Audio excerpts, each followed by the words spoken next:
SSC English second paper এই বইটি থেকে ট্যাগ কোশ্চেনের প্র্যাকটিস করা হচ্ছে। তো 126 নাম্বার থেকে 5টা প্রশ্নের সমাধান করা হবে।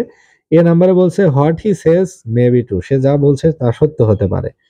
তাহলে ট্যাগ হবে ডাজেন্ট ইট। বি নাম্বারে বলছে the mother rose in her, তার ভিতরে মাতৃত্ব জেগে উঠলো। দ্য মাদার মানে মাদারলি অ্যাফেকশনের কথা বলা হচ্ছে, তাহলে এটার প্রোনাউন হলো ইট। আর রোজের ভিতরে আছে ডিড, যেহেতু রাইজ রোজ রিজন, তাহলে ডিডেন্ট ইট, ট্যাগ হবে ডিডেন্ট ইট।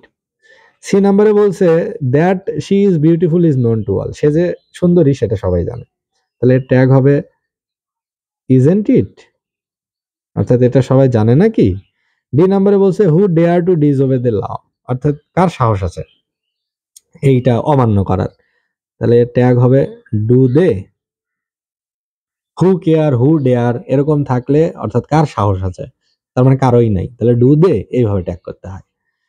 ই নাম্বারে বলছে the brave deserve the fair, the brave মানে সাহসী, আর দি ব্রেভ এটা হলো বুঝাচ্ছে প্লুরাল কমন নাউন, অর্থাৎ সাহসীরা, সাহসীরাই তারাই হচ্ছে যোগ্যতম।